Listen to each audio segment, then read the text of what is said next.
Please stand for the Pledge of Allegiance. Pledge allegiance to the flag of the United States of America and to the republic for which it stands, one nation, under God, indivisible, with liberty and justice for all. Good evening. On tonight's agenda, we've got a COVID-19 update. We're going to review the responses for the street lighting upgrades, then cover old and new business, and Selectman Beazer is out this evening. So, Mr. Butcher, if you want to give us our weekly update. So the only two orders from the governor this week are numbers 57 and 58. 57 deals with the temporary wage enhancement for certain state employees in the New Hampshire Department of Natural and Cultural Resources, Division of Parks and Recreation. So that doesn't really impact us directly, but they're all getting a $3 an hour bump for a certain period of time.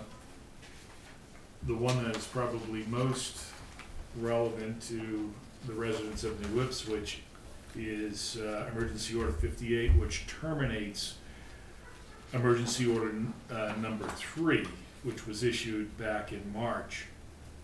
And basically, Emergency Order 3 basically prevented utilities from terminating somebody's services because they couldn't pay. That goes away as of tomorrow, and the only real protection that people who are in arrears on their utility bills is that the utilities are being asked not to assess any penalties and to set up payment plans for people that need to do so to be able to get themselves current with their utility vendors. And that is pretty much it for COVID. I mean, the good news is things are quieting down, and New Hampshire is kind of in the middle of the pack as far as New England states go when it comes to the percentage of people that are actually infected. So hopefully, as we go into the fall, it'll continue to get reduced, and we won't have a rebound like some of the other states are experiencing right now with the increase in infections. Okay.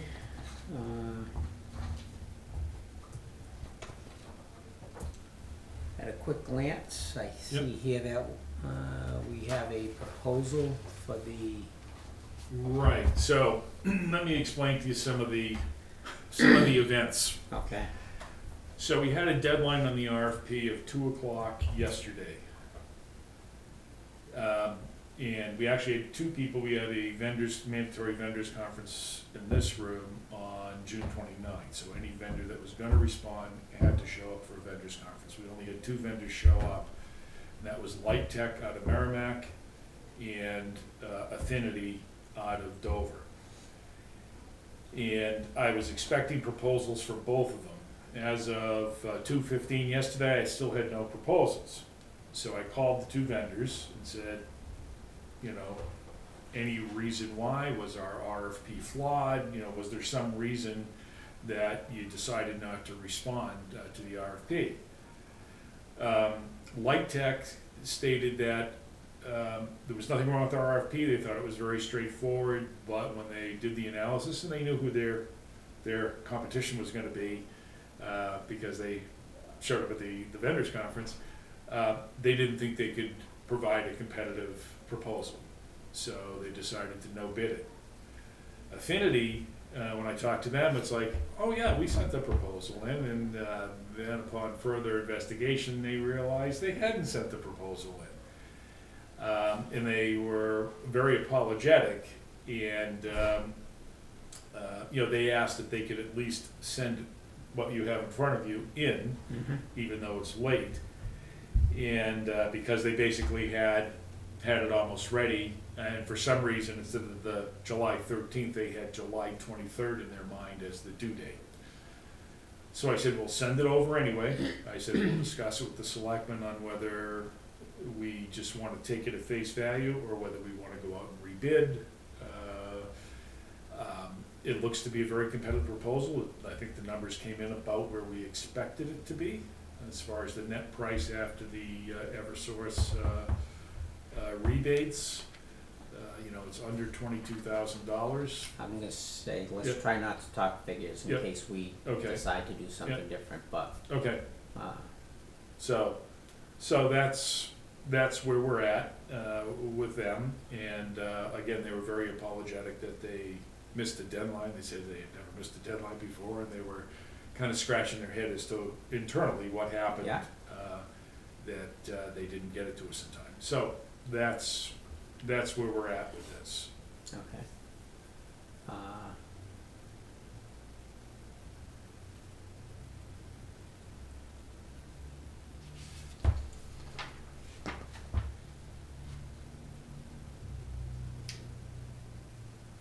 Did that RFP get mailed out by the town or just posted and they applied? So I mailed it to 5 or 6 vendors that were provided to us by Eversource, by Paul Hossman, Yeah. our rep. Mhm. It was posted on our website, it was posted on the New Hampshire Municipal Association website, so that there were a lot of opportunities for people to, So it did go out though? it did go We up. did, Yep, okay. Yep, That makes my thought process different. yep. I'd like to take maybe 5 minutes just to read through it Sure. quickly, and then we can. Yep.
set? Yeah.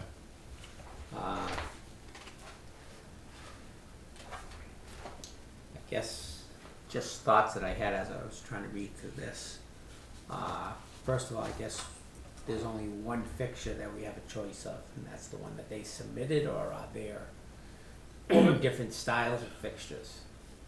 So they're, you know, basically, we give them the cut sheet that we had of the current inventory, and they try to, you know, find a fixture that best addresses Mm-hmm. our needs as far as lumens and things along that line. You know, what other choices we may have, we could maybe get into discussions with them on what they would offer, but I think they try to you know, pick one that they think is best, and when you standardize the community, then, you know, there's only one type of fixture you ever have to replace. So it doesn't matter which one breaks or gets damaged or, you know, et cetera, you only have to stock one type of spare, Mm-hmm. versus many different flavors. I wasn't Yeah. thinking of Yeah. mix and match, I was just Yeah. thinking of, so they have one and it appears to be one that they make themselves. Mm-hmm. So I was just wondering, in our RFP that went out, did we give them a So we gave basis them, of design? right, so we gave them certain specs that it had to meet, as far as warranty, expected, life expectancy, how vibration resistant it was, et cetera. So all of that was laid out in pretty good detail in our RFP, that whatever they responded with had to meet that criteria. Okay, Now, I haven't actually, this literally came in yeah, okay. 45 minutes ago, so I haven't had a chance to match it up with our specs, but, none of the vendors that came to the meeting here asked questions after the fact, saying, can we substitute something that doesn't meet the spec, so that we could issue an addendum saying yes or no. So there were a couple of questions which we did issue an addendum for, it had more to do with the new locations and whether poles existed at, were. That was one of my questions, they Right. didn't seem to address that in here. So the way I left it with them was, assume that there is a pole at the location, those 9 additional locations we put on the list.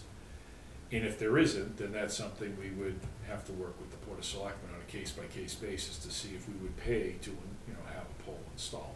Well, I was hoping that they had gone out to look, because we did identify one location Yeah, that did not have a pole at the street. yeah, It was further away, yeah, and hopefully they were gonna look at it and say, yeah, with shields, we can get it to light up the road, or, yeah, no, it's too far away. yeah, So, yeah, I don't that know. was, that was the one on Yeah. Page Hill. Yeah, I don't know if they did that Okay. thorough an analysis before. Uh, They certainly had the time, because they had over a month to respond to this. My other question was, because of, light color indexes on fixtures, I would, at least for my own benefit, like to see these someplace, because many times it looks like, Yeah. Vegas maybe? Yeah, I don't know, but Yeah. very bright, and so if they, and I do notice in their literature, they did mention different color indexes being available, but it would be nice to see it. And then the last question I think I saw in there was pertaining to Eversource. They indicated that they would provide a 10-year warranty on the fixtures, including 1 year of labor, and Yep. after that, Eversource would maintain them.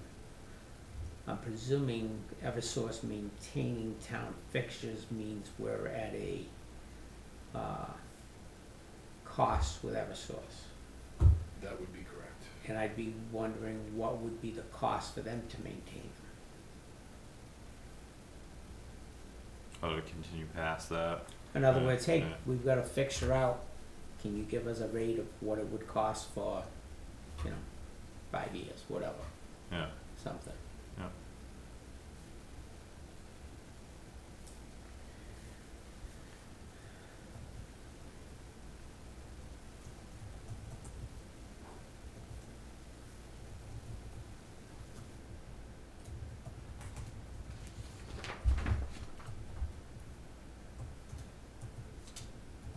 There are some towns that are relatively close that they've done. I But saw that, like Jaffrey was listed in there, but Yeah, it doesn't, Antrim, it yeah. didn't say what they used. Like what light index it Yeah, was. yeah. Yeah. So maybe it's just as simple as that, finding out what they use Well, I in the can call different John communities. Frederick Yeah. over Yeah. and Or they may have used, no, I don't know if they would have, whether they mixed and matched,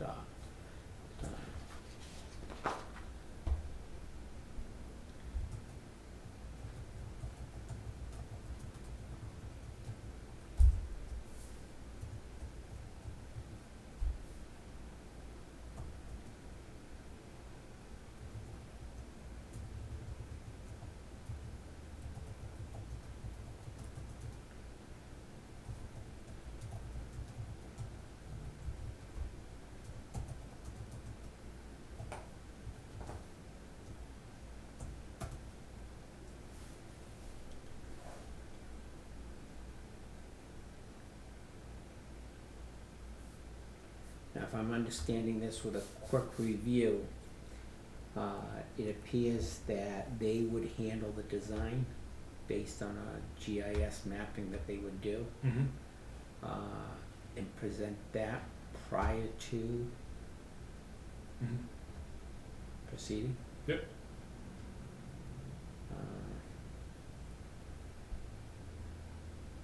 So, do you have any questions? It looks Comments? very thorough. A bit, and it seems like even that head itself has some flexibility to, like in regards to dialing in the light or focusing it in different ways. So it'd be interesting to know more about it.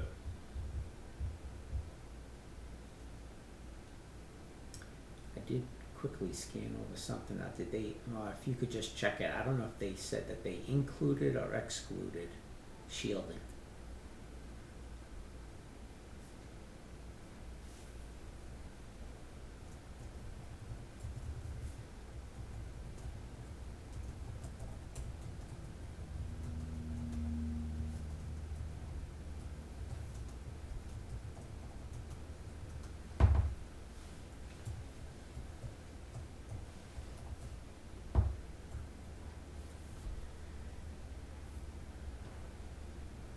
Now,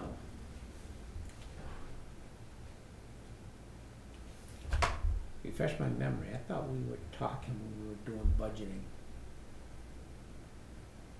Was the credit the 65 a fixture? I don't recall. I mean, I can, so Paul at Eversource said once I got a proposal to send it to him and he would calculate what we get back.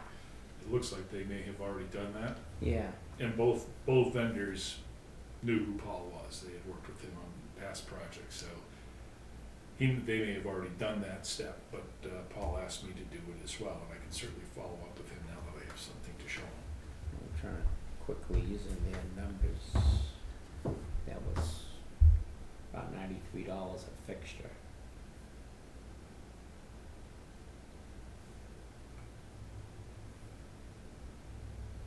I'm trying to recall. I thought in maybe it was Lineborough.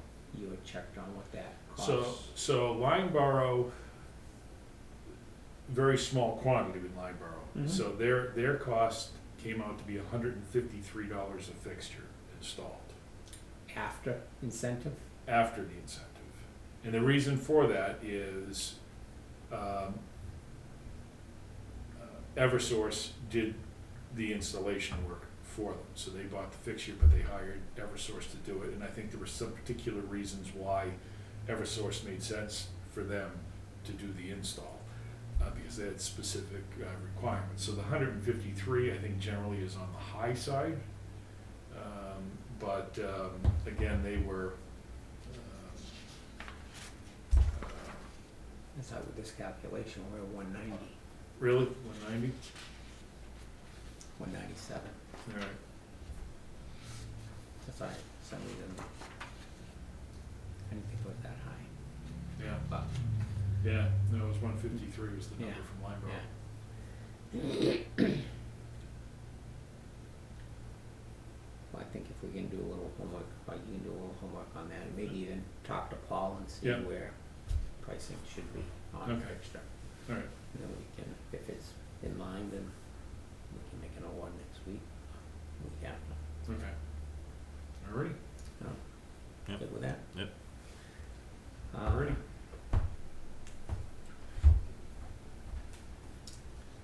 New business.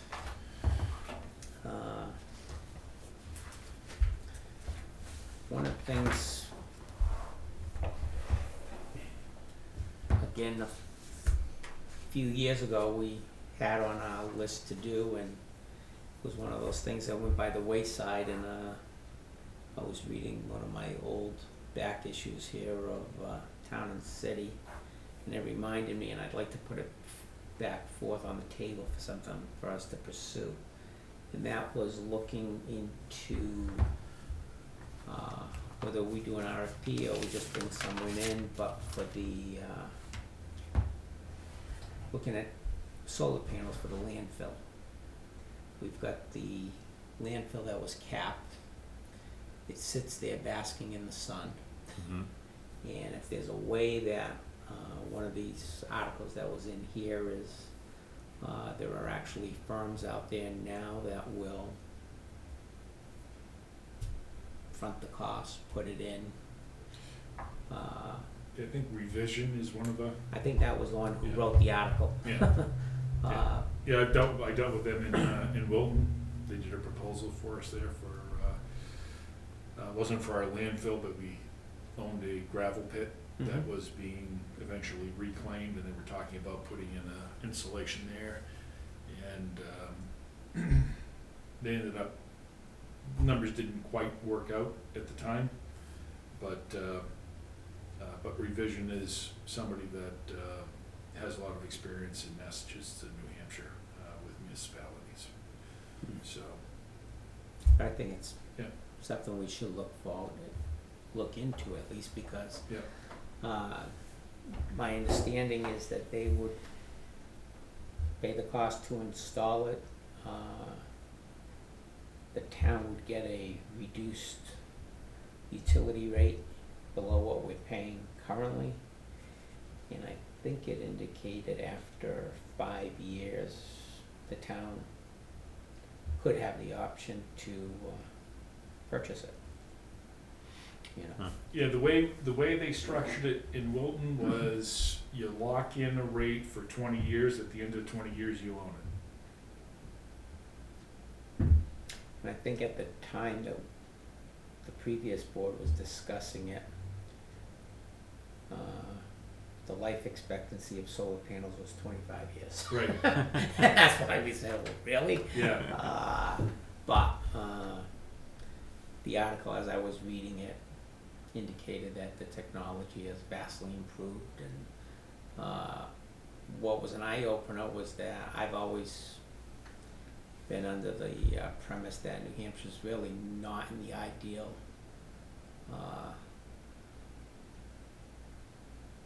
latitude for solar. yeah, And they said that's a myth.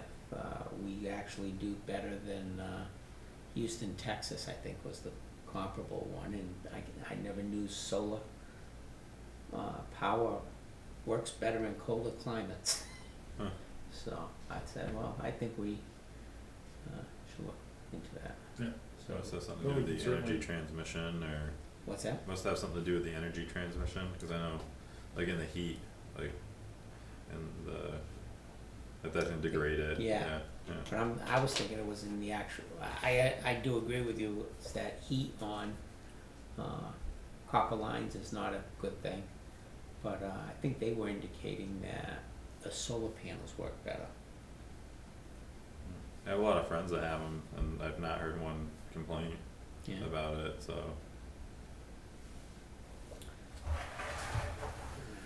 Yeah, the other thing that we did in Wilton through the Nashua Regional Planning Commission, to reduce electric costs was to buy in bulk.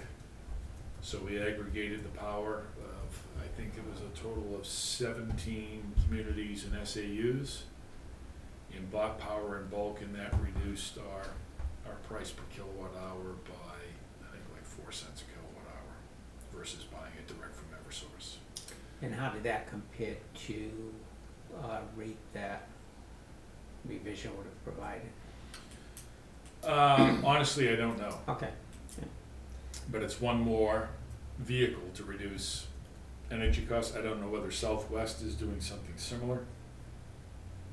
If they're not, I might ask Nashua if we could piggyback onto theirs. They usually, when we went out to bid, we'd lock it in for 3 years, so the vendor would agree to a price per kilowatt hour for 3 years. We did renew it, and it went up slightly. Went up, I think, like 0.49 cents a kilowatt hour the second time we went out, but it was still a lot less expensive than buying from Eversource. And so, I food for think thought. could we do something with the school? So, well, the more communities you can get involved, you know, the more bulk you're buying, Mhm. it brings the cost down. So there is, you know, a certain number of kilowatt hours that you have to make it even. That's what I'm thinking Yeah. is New Ipswich town facilities are gonna Right. be Yeah. peanuts, so how do we Yeah. grow it? Well, the school's the next biggest town. Yeah. Schools, I should say. Yeah. Facilities that if they would be amenable to Yep. some type of electrical rate structure, then it would be worth pursuing. Yeah. So can you look into, Yeah, I'll look to see if revision, if there's other or if they could companies. come in and just give us their marketing Yep. spiel and if Sure. it's worth looking into or not.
The other thing I had on my list,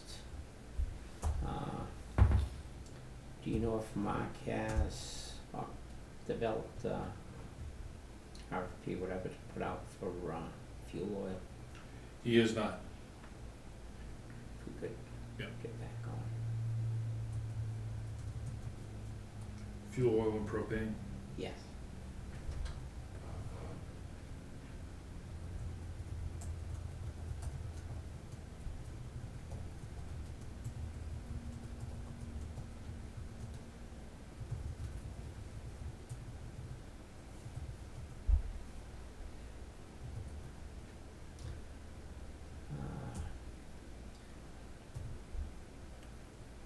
I'd like to discuss the grader. Peter advised that the head gasket, I think it was, failed on the grader. I don't know if he indicated that coolant might have mixed in with the oil, but he was gonna have that looked at, but it was going to be a more expensive cost than what we've got in the maintenance line item for the vehicles, and we've already exceeded, that. I'd like to just get the board's confirmation that we need to pursue getting that repaired, and we'll have to find monies within our other budgets to cover that cost. Offset it. Yeah, I think at the time he had priced up just the parts were, I think he told me about $6,500. And then we'd have to have somebody come in and do the work, but he was still looking into it, so I'm saying, you know, I think we're probably gonna be in the magnitude of another $10,000 or $12,000 if I were to throw a dart at the board, but, that's one piece of equipment we need. Yeah. Functional, so. Is that an older piece of equipment too, It's or probably I'd say 20. 20 years, 20 years? That's Peter told me. just breaking in. Yeah. How did I know you were gonna say that? How did I know? Do we have a plan for each piece of equipment, like replacement plan or in Yeah, place? so that should be addressed in the CIP, capital improvement plan that Yeah. the planning board puts together. And, that's something that they work with the department heads. Now that I'm here, I'm gonna get a little more involved in that process, this year, because I wanna make sure that there is a specific plan made for each piece of equipment, its life expectancy, make sure we're putting enough money aside, that when that comes time to buy something, that the money is there and we're not scrambling. And I took a quick look at what they did last year, and I wanna look at it a little more closely. I wanna see if we can maybe tweak it a little bit to give us a little bit more detail per piece of equipment. Again, make sure the life cycles that we have there are reasonable. Yeah. One of the problems we ran into in Wilton, especially with diesels, because with the new low sulfur diesel, is it was actually shortening the life expectancy of some of the units. So we had to kind of pull some of our plans in a little bit based on that for, DPW equipment and our 2 ambulances, because we were not having good experience with low sulfur diesel fuel. So it seemed to be shortening the life expectancy and reliability. Yeah. So- Seems like a heavy repair year this year. Extraordinarily so, well, Yeah. between the dump trucks and now the road grader. Well, I think because of that one dump truck Yeah, is what yeah, skewed it, Yeah. you know? yeah, I mean, that one repair was 40% of the entire annual budget, Yeah. so Yeah. that was unexpected, to say the least. Yeah. And that truck was, I think that's an 8-year-old truck, so 8 years isn't very old. Yeah. And to have to dump out a new engine into something like that is truly not something you'd anticipate. Yeah. Yeah. But things happen, as they say. Yeah. And then, talking about fuel and things, how we had spoken a little bit last week about looking into getting our own fueling station. Yeah, I'm gonna have to take a look at the volume that we do between all our vehicles to see if it makes sense to go that route. Mm-hmm. But when we did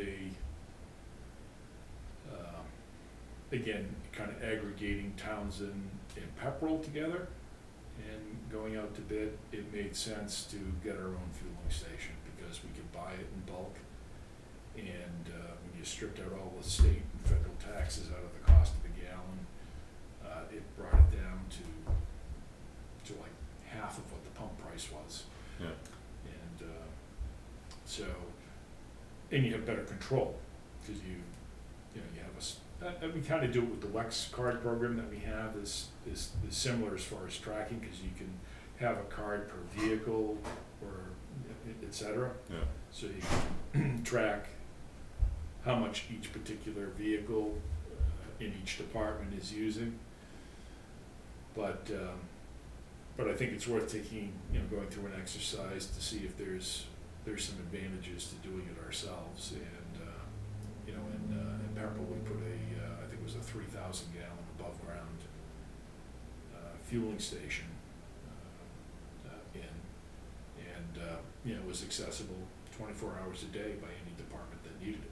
And we got unleaded and diesel, out of that fueling station. So pretty much any vehicle that that needed to be used, if they're out plowing, late at night, they need fuel, et cetera. There's an easy way for them to refuel the vehicle. Same with the police department, 24/7. And where this came up was last week I was reviewing the WEX statement and just remarked, like, it caught me, like, how many trips, like, going to get fuel there were, and it was all over the board, like, all the way out to Peterborough, like, I don't know if they were out that way or They're supposed to be Greenville. going, the board made a decision and sent it to them. They were supposed to be going to the Country Mile. Yeah. Because they were gonna be the most competitive. They're Mhm. supposed to be using the WEX card, which Yeah, which they they deduct the taxes, so Right. that we don't get charged the state and federal taxes. And we can do the exercise, I don't Yeah. have a problem with that, but two things I know is at Hutter, we used to have our own tank. And looking at your cost to install them and all of the requirements that are mandated by there, it was excessive costs, and they opted at the time to, remove the tanks, and we use. we have below ground. Did you have below ground tanks there? We had below ground. Yeah. Yep. See, the above ground tanks, you get away from a lot of the expense for monitoring, et And cetera. you still need the double wall, the alarm systems, and You do. what I'd be Yeah. more concerned about is not having the control of someone bringing in their personal vehicle. Yeah. There was no way you can never track it. So that was Yeah. Okay. Camera out there, and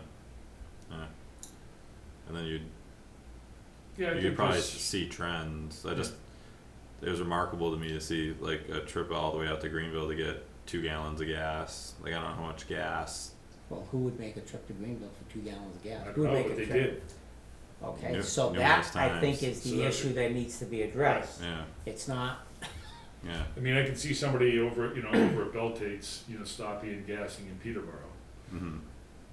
if they need to. I mean, I can see that, but but if we have the vehicles that are, we Yeah. know the pricing of fuel, and I think that's why at that time, even it was more competitive for us to get it at Country Mile than it was to go across the street and get it at the state shed.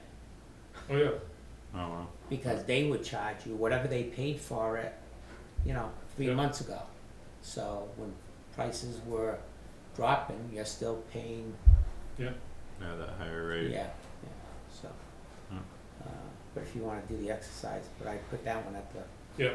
lower end of the list, So that as more than the amount of trips and just the low amounts of fuel. has that been was- addressed? Through whatever department it was, get it addressed? No, we haven't had a chance to discuss it. Okay, but it's on your It is. radar? Yep. Good.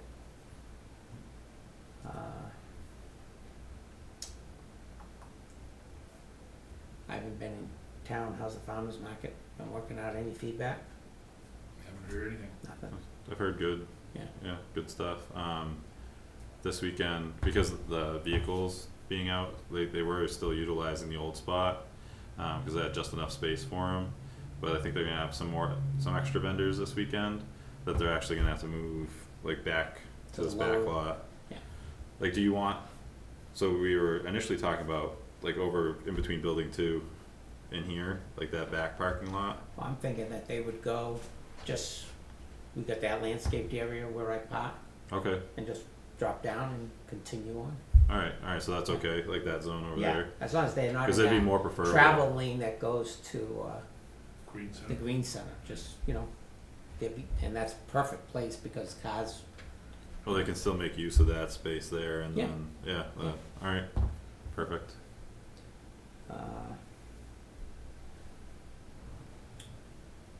was the Green Center there, Little League setup.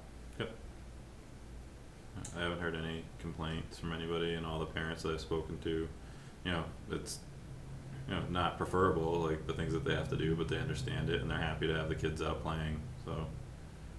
Okay. And they seem like they're holding to everything, cause I see the cones and caution tape set up and looks like everybody's distanced. There's something, I'm gonna forget it, but any new business on your end? A couple of things, just an update on our used car lot out front there. We've got, the high bid, we're only on day 2 of a 14-day bidding cycle, so, no bids on the fire truck yet. I've had some questions about it that we tried to answer. Don't say that too loud, my son was eyeing it up. So, well, honestly, where else are you gonna find a 43-year-old truck with only 10,000 miles on it? You know, it's pretty clean, Yeah, you know. Yeah. I thought Peters told me he had somebody that, So, well, it's hard Just to say. kicking tires. So there've been a lot of people, because I can look out my window, and people are pulling up and looking at the 2 of them all the time. The fire truck, everybody likes fire trucks, so the fire truck's been getting a lot of looks, but no bids so far. As of about 4:30 today, the high bid on the loader was $3,500, and so. shouldn't we keep that under wraps? So, well, it's a public bid, you know, it's a public bid, so, you know, people can go to the bid site and they can see where the current bid is. Oh, so that's how, it's not that they're submitting a, No, this is like eBay, okay, so they can go in, they see who the, you know, who the high bidder is, and if they want it, they gotta bid it up. Yeah. And we have a reserve on both pieces of equipment, which have not been met, mhm. so, We'll get that 100,000, don't worry about it. But the good news is there does seem to be a lot of interest. Even when I was in here on Saturday, I was looking out my window, and I bet you half a dozen guys stopped to look at them. Even when I was going to lunch today and I noticed there was a pickup truck there, Oh, yeah. I'm like, what's he doing? I'm looking at the Yeah. vehicles. Yeah. So I think we're gonna have some success there, and get those things moving along. And what's that site, Unibid? Municipid, Municipid. yeah, We'll get them to look at it. yeah. I'm gonna look at it, I'm gonna put a bid on that fire engine. So, it's, so we'll see. You know, there's a lot of stuff. It's funny, Municipid is out of Pennsylvania, so most of the towns selling things are Pennsylvania towns. Well, the next grouping is Massachusetts and New Hampshire, are the next 2 states that have the most things for sale on there. It's kind of interesting. So I'm gonna be curious how this works, because if it turns out to be a good vehicle for us to dispose, because you can get rid of anything. You can get rid of a lawnmower, you can get rid of any furniture, anything a town wants to sell, you can put it out there. And I think it's the town of Hanover, you know, looks like they collected a bunch of bicycles, you know, probably, you know, left behind or stolen and recovered or something like that. Yeah. They must have like 20, you know, mountain bikes on there right now that they're trying to unload. So anything like that, it looks like it might be a good opportunity to get rid of surplus property. So we'll see how this little experiment works. Interesting. So,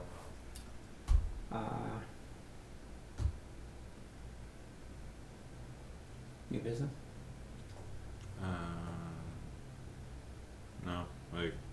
questions about old stuff, but the, is it 11 Temple, like where that's at? Well, it's, belongs to us again. Mhm. We have not heard, anything, from the previous owner. I don't know whether he intends to challenge it, not challenge it. I mean, he's only gonna have a certain window of time, I think it's 30 days, where he can, challenge it, and, that time's coming up fast, so, we'll see. Okay. Do you have anything, Roger? Or just here for the pure pleasure and entertainment? Well, I was here.